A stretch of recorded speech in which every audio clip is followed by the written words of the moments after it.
بسم اللہ الرحمن الرحیم۔ السلام علیکم ناظرین محترم، 561 ہجری کا واقعہ ہے۔ سلطنت دہلی کا تیسرا حکمران اور خاندان غلامہ کا تیسرا بادشاہ سلطان شمس الدین التمش۔ ایک دن سلطان التمش کا دربار لگا ہوا تھا۔ تمام امراء اور وزراء دربار میں موجود تھے۔ سلطان لوگوں کے مسائل سن رہے تھے اور انصاف کے پروانے جاری کر رہے تھے۔ اتنے میں ایک جوان سال خوبرو عورت گود میں چھوٹا سا بچہ اٹھائے روتی دھوتی بین کرتی سلطان کے دربار میں داخل ہوتی ہے اور زور زور سے کہتی ہے، دہائی ہے سلطان معظم، دہائی ہے۔ سلطان التمش نے پوچھا کہ اے عورت، کیا بات ہے؟ تم کیوں اس طرح سے چلا رہی ہو؟ عورت نے جواب دیا کہ اے دہلی کے سلطان، میرے ساتھ زیادتی ہوئی ہے اور مجھے انصاف چاہیے۔ سلطان التمش نے پوچھا کہ وہ کون ہے جس نے تیرے ساتھ برا سلوک کیا ہے؟ ہم اس کی کھال کھینچ لیں گے۔ عورت نے جواب دیا کہ اے سلطان معظم، جب میں نے اس کا نام بتا دیا کہ وہ کون ہے تو کچھ نہیں کر سکے گا۔ عورت کی بات میں غم اور غصہ واضح دکھائی دے رہا تھا۔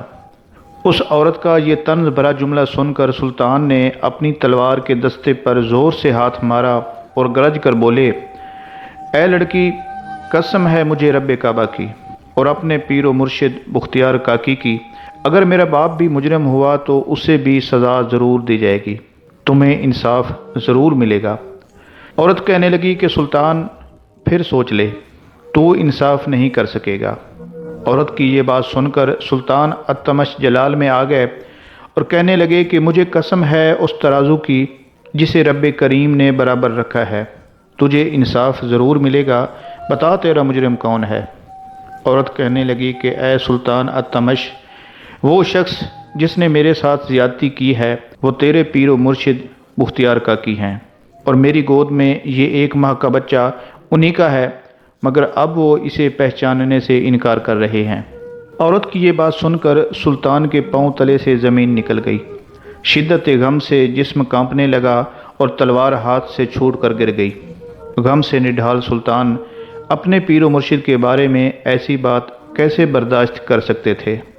سلطان ذرا سنبھلے تو پھر عورت سے مخاطب ہو کر کہا کہ اے لڑکی، تو جانتی ہے کہ یہ تو کیا کہہ رہی ہے اور کس پر الزام لگا رہی ہے؟ لڑکی نے جواب دیا کہ ہاں اے التمش، میں جانتی ہوں کہ وہ تیرے پیر و مرشد ہیں اور تو ان کے خلاف کچھ نہیں کر سکے گا۔ غم میں ڈوبے سلطان التمش نے دھیرے سے جواب دیا کہ اے لڑکی، تجھے انصاف ضرور ملے گا، کل دوبارہ تم دربار میں پیش ہو جانا، تیرے مجرم کو سزا ضرور ملے گی۔ اس کے بعد شہنشاہ التمش نے اپنی تلوار میان سے باہر نکال کر رکھ دی، اپنے سر سے تاج اتارا اور پھر ننگے پاؤں حضرت بختیار کاکی رحمۃ اللہ علیہ کے حجرہ مبارک کی طرف دوڑ لگا دی، اس حالت میں کہ آنکھوں سے زاروں قطار آنسو بہہ رہے تھے۔ شہنشاہ التمش اپنے پیر و مرشد کے حجرہ کے پاس پہنچا۔ پھر جب وہ اندر داخل ہوا تو حضرت بختیار کاکی رحمۃ اللہ علیہ سلطان کو دیکھ کر مسکرائے اور کہو التمش، آج بے وقت کیسے آئے ہو؟ سلطان التمش نے ساری بات بتا دی اور کہا کہ آپ کو میرے ساتھ چلنا ہوگا۔ بختیار کاکی رحمۃ اللہ علیہ نے فرمایا، اچھا۔ آپ نے اپنی صفائی میں ایک لفظ بھی نہیں کہا اور خاموشی سے اٹھ کر شہنشاہ التمش کے پیچھے پیچھے چل دیے۔ یہ بات سارے دہلی شہر کے علاوہ باقی علاقوں کے رہنے والوں تک بھی پھیل گئی، اس لیے لوگ اگلی صبح جوک در جوک شاہی محل کے پاس اکٹھے ہونے لگے۔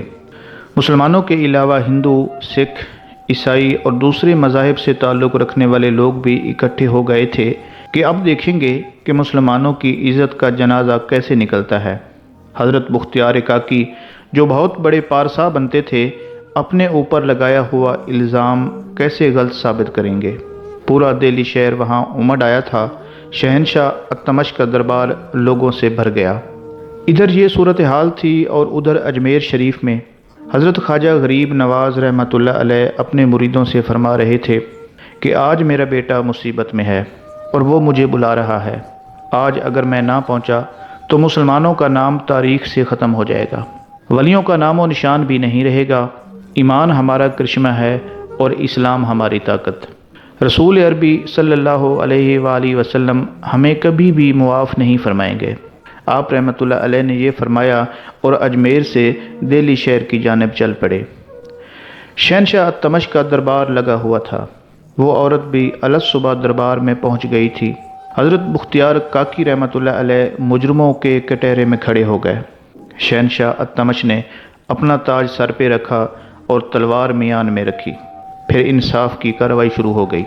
سلطان نے عورت سے کہا کہ اے لڑکی، تو اب بتا، جو کچھ تو نے کل کہا تھا اسے دوبارہ بختیار کاکی رحمۃ اللہ علیہ کے سامنے بیان کر۔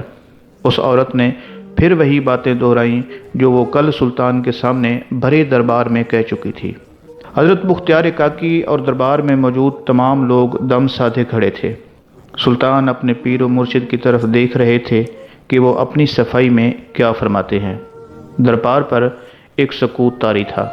اتنے میں شہنشاہ ہند حضرت خواجہ غریب نواز خواجہ معین الدین چشتی اجمیری رحمۃ اللہ علیہ دربار میں داخل ہوئے۔ شہنشاہ التمش حضرت خواجہ غریب نواز سے بڑی عقیدت اور احترام سے پیش آیا۔ انہیں بیٹھنے کے لیے اپنی کرسی پیش کی تو حضرت خواجہ غریب نواز رحمۃ اللہ علیہ فرماتے ہیں کہ نہیں، آج ہم اس کرسی پر بیٹھنے کے قابل نہیں ہیں کیونکہ ہمارا بیٹا مجرموں کے کٹہرے میں کھڑا ہے۔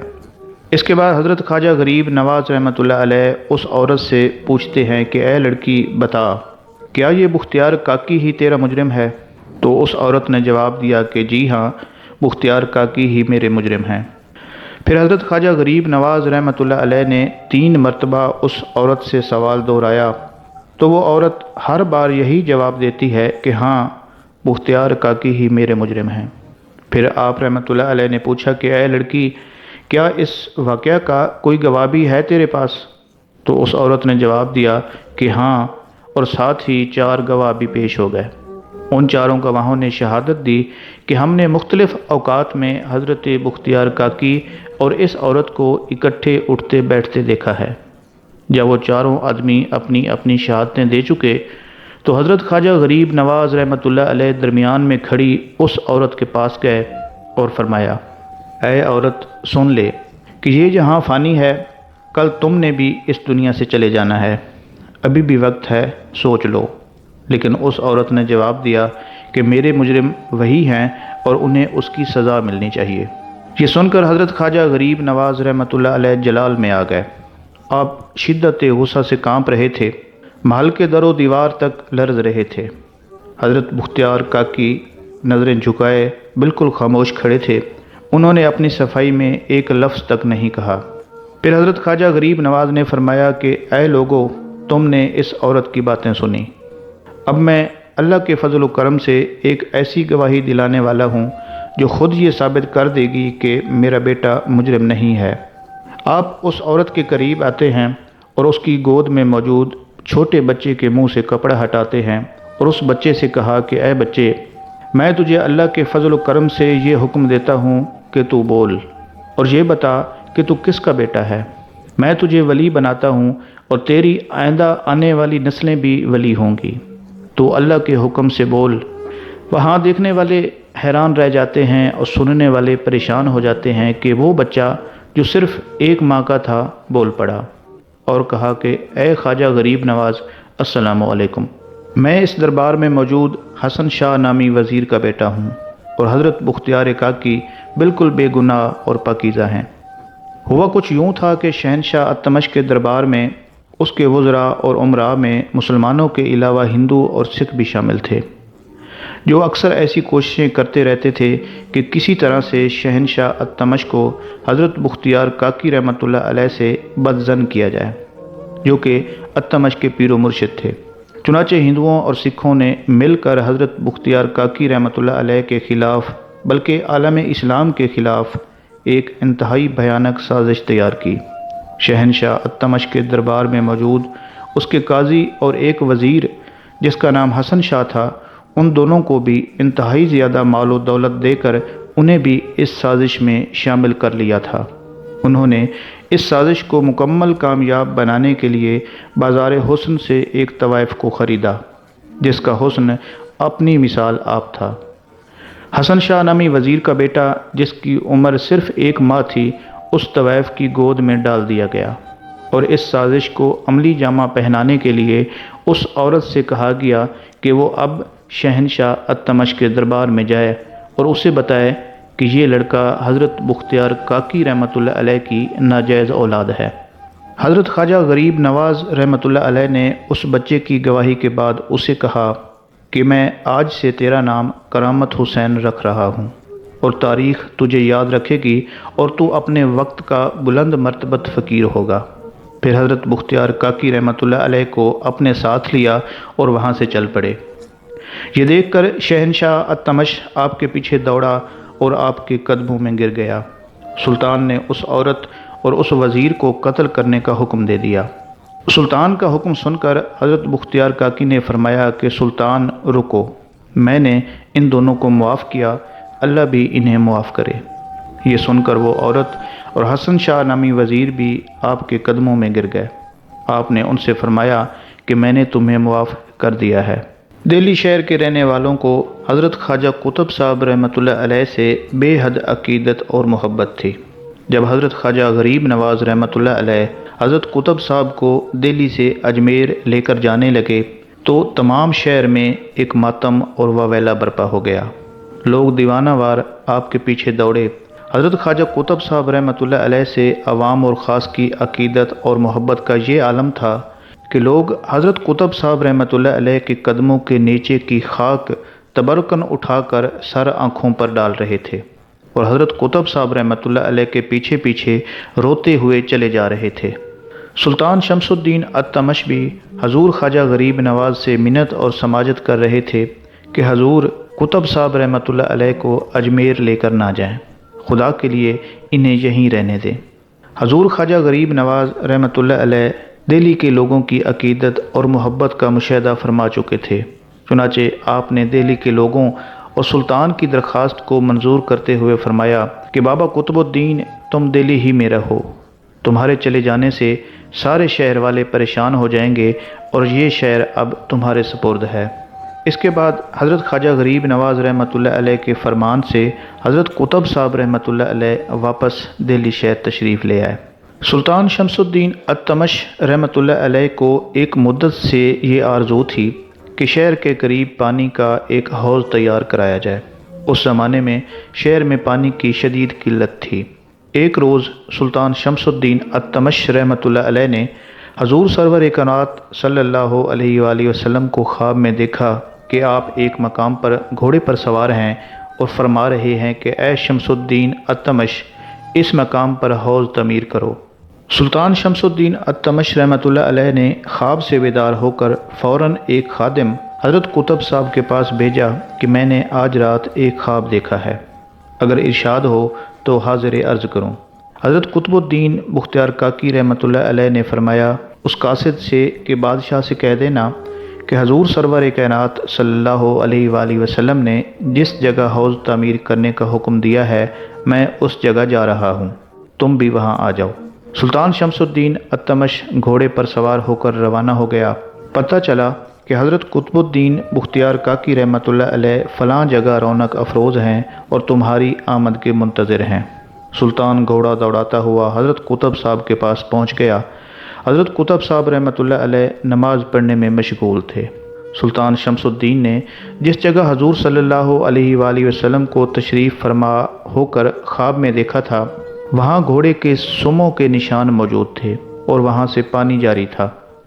سلطان شمس الدین نے اسی جگہ حوض تعمیر کروا دیا جو آج تک موجود ہے اور عین اسی مقام پر جہاں گھوڑے کے سم دیکھے تھے ایک برج تعمیر کروایا۔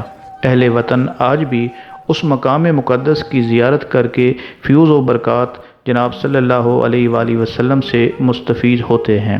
حضرت امیر خسرو رحمۃ اللہ علیہ نے اس حوض کی اپنے اشعار میں بہت تعریف فرمائی ہے۔ اس حوض کے کنارے اکثر اولیاء اللہ مدفون ہیں۔ حضرت خواجہ قطب الدین بختیار کاکی رحمۃ اللہ علیہ بھی اکثر اس حوض کے کنارے عبادت میں مشغول رہا کرتے تھے۔ اسی حوض کے کنارے حضرت خواجہ قطب الدین بختیار کاکی رحمۃ اللہ علیہ کا دربار قطبیت آراستہ ہوتا تھا اور اسی حوض کے کنارے حضرت خواجہ قطب صاحب رحمۃ اللہ علیہ سے ملاقات کے لیے رجال الغیب بھی آیا کرتے تھے۔ حضرت خواجہ قطب الدین بختیار کاکی رحمۃ اللہ علیہ اکثر فرمایا کرتے تھے کہ حوض شمسی کا کنارہ اور عیدگاہ کی پشت والی سائڈ، یہ دونوں مقامات اجابت دعا کے ہیں۔ یہاں جو دعا بھی کی جاتی ہے فضل خداوندی سے قبول ہوتی ہے، بشرط یہ کہ رات شب بیداری اور عبادت خداوندی میں بسر ہو جائے۔ ناظرین کرام، ایک وقت تھا کہ جب ملک کے بادشاہ کے اندر عبادت، پرہیزگاری اور دینی سمجھ بوجھ کوٹ کوٹ کر بھری ہوتی تھی۔ حضرت شمس الدین التمش رحمۃ اللہ علیہ میں بھی یہ تمام صفات بدرجہ اتم موجود تھیں۔ چنانچہ حضرت قطب الدین بختیار کاکی رحمۃ اللہ علیہ کی نماز جنازہ کا واقعہ بھی عقل کو حیران کر دینے والے واقعات میں سے ایک ہے۔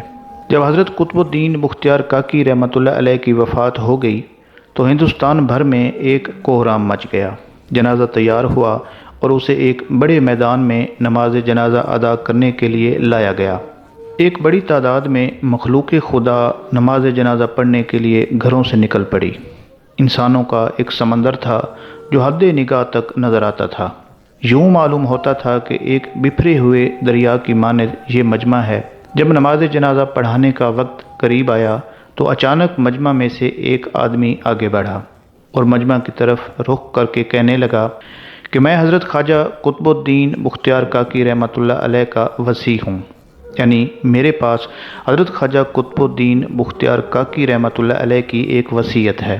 مجھے حضرت موصوف رحمۃ اللہ علیہ نے ایک وصیت کی تھی، لہٰذا میں اس مجمع تک حضرت مرحوم کی وہ وصیت پہنچانا چاہتا ہوں۔ مجمع سننے کے لیے خاموش ہو گیا۔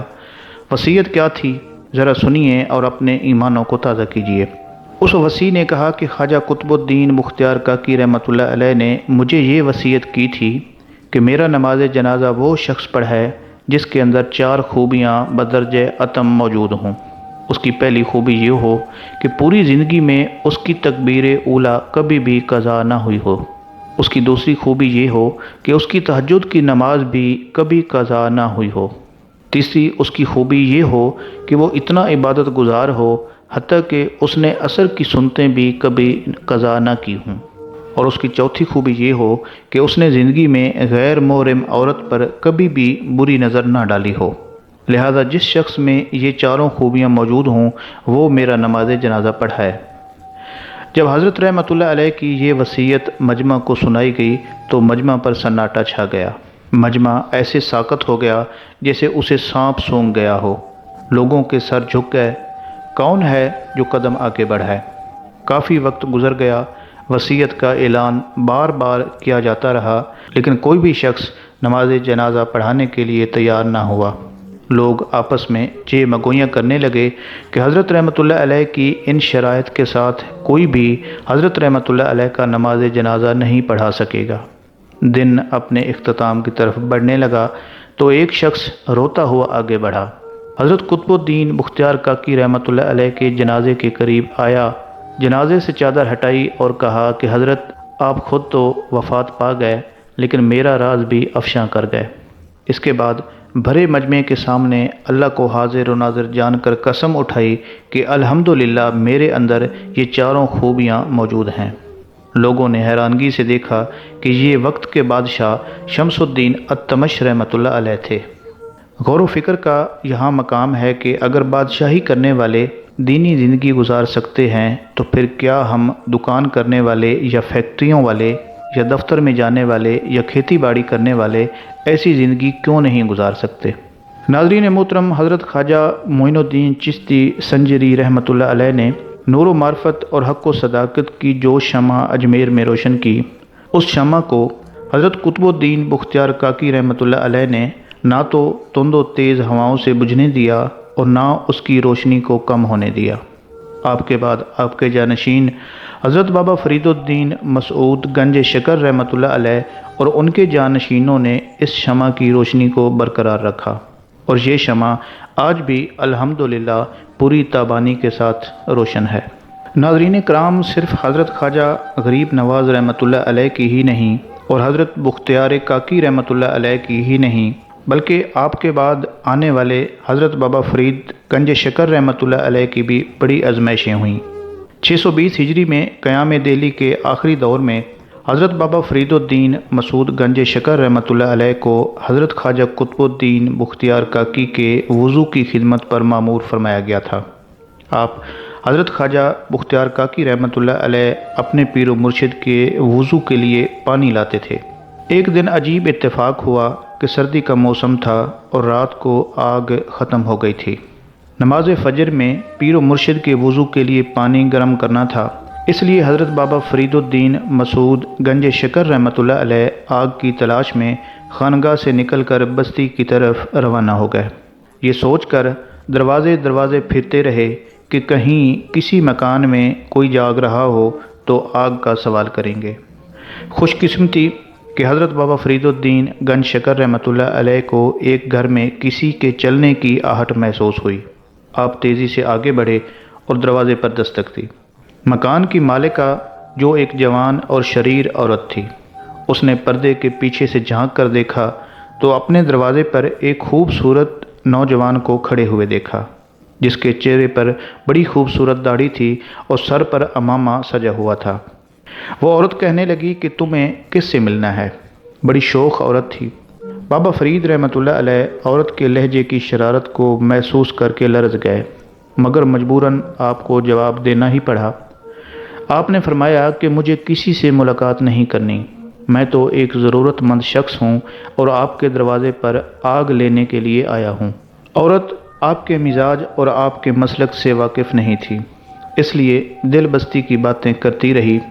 حضرت بابا فرید رحمۃ اللہ علیہ نے اپنا سوال پھر دہرایا اور اس سے درخواست کی کہ اے عورت، مجھے تھوڑی سی آگ دے دو، میں نے پانی گرم کرنا ہے اور میرے پیر و مرشد اس سے وضو کریں گے۔ لیکن عورت شرارت سے باز نہیں آئی اور کہنے لگی کہ آگ بلا معاوضہ نہیں دی جاتی۔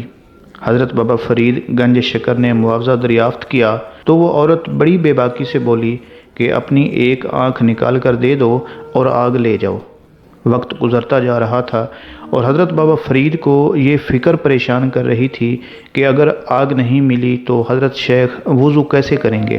آج کل سردیاں ہیں، ٹھنڈ پڑ رہی ہے اور پانی بہت ٹھنڈا ہے۔ ادھر اس شریر عورت کا یہ حال تھا کہ کسی صورت آگ دینے پر آمادہ نہیں تھی اور آگ کے بدلے میں آنکھ طلب کر رہی تھی۔ بالآخر بابا فرید رحمۃ اللہ علیہ نے مجبور ہو کر اس فتنہ گر عورت سے کہا، میں آنکھ تو نہیں نکال سکتا مگر اسے پھوڑ ضرور سکتا ہوں، آپ آگ لے آئیں۔ حضرت بابا فرید الدین گنج شکر رحمۃ اللہ علیہ نے اتنا کہا اور آنکھ کے حلقے میں اپنی انگلیاں پیوست کر دیں۔ عورت ابھی تک اپنی شرارت کو ایک دلچسپ کھیل ہی سمجھ رہی تھی، مگر جب اس نے حضرت بابا فرید گنج شکر رحمۃ اللہ علیہ کی اضطراری حالت دیکھی تو خوف زدہ ہو کر کہنے لگی کہ بابا رکو، تم آنکھ رہنے دو، میں آگ لے کر آتی ہوں۔ عورت اپنی شرارت اور ضد سے باز آ گئی، مگر اب بہت دیر ہو چکی تھی۔ اسے پتہ بھی نہ چل سکا کہ اس کشمکش میں حضرت بابا فرید گنج شکر کی آنکھ بری طرح زخمی ہو گئی تھی۔ پھر جب وہ آگ لے کر آئی تو حضرت بابا فرید نے اس کا شکریہ ادا کیا اور تیز رفتاری کے ساتھ خانگاہ کی جانب روانہ ہو گئے۔ جب حضرت بابا فرید الدین مسعود گنج شکر رحمۃ اللہ علیہ خانگاہ میں اپنے پیر و مرشد خواجہ قطب الدین بختیار کاکی کے سامنے پہنچے تو آپ کے پیر و مرشد نے دیکھا کہ آپ کی ایک آنکھ پر رومال بندھا ہوا تھا۔ پیر و مرشد نے فرمایا کہ بابا تمہاری آنکھ کو کیا ہوا؟ حضرت قطب الدین بختیار کاکی رحمۃ اللہ علیہ وضو بھی کر رہے تھے اور ساتھ ساتھ اپنے مرید کی آنکھ پر بندھے ہوئے رومال کو دیکھ کر مسکرا بھی رہے تھے۔ بابا فرید رحمۃ اللہ علیہ نے کہا کہ شیخ محترم، آنکھ آئی ہوئی ہے اور اسی وجہ سے آنکھ پر رومال باندھا ہوا ہے۔ حضرت بابا فرید نے صورتحال کو چھپاتے ہوئے یہ عرض کیا، لیکن حضرت قطب الدین بختیار کاکی رحمۃ اللہ علیہ مسکرائے اور پھر فرمایا کہ بابا اگر آنکھ آئی ہوئی ہے تو کیا ہوا، رومال تو کھول دو۔ پیر و مرشد کا حکم سن کر حضرت بابا فرید رحمۃ اللہ علیہ نے زخمی آنکھ سے رومال ہٹا دیا اور اس وقت آپ کو شدید حیرت ہوئی کہ آنکھ میں برائے نام بھی کوئی تکلیف نہیں تھی۔ یہ حضرت خواجہ بختیار کاکی رحمۃ اللہ علیہ کی زندہ کرامت تھی، اور اس سے پہلے حضرت خواجہ غریب نواز رحمۃ اللہ علیہ کی یہ زندہ کرامت تھی کہ 1 ماہ کا بچہ ماں کی گود میں بول پڑا اور اس نے حضرت خواجہ بختیار کاکی رحمۃ اللہ علیہ کے حق میں گواہی دی۔ حضرت خواجہ قطب الدین بختیار کاکی رحمۃ اللہ علیہ دہلی میں قیام کے دوران اکثر عبادت اور ریاضت میں مصروف رہتے اور ظاہری دنیاوی اشیاء سے لا تعلقی اختیار کرتے، گھر میں فاقہ ہونے لگا تو آپ کی اہلیہ نے آپ کے علم میں لائے بغیر پڑوسی مشرف الدین کی اہلیہ سے ادھار لینا شروع کر دیا، جو بعد ازاں اس کو لوٹا بھی دیتی۔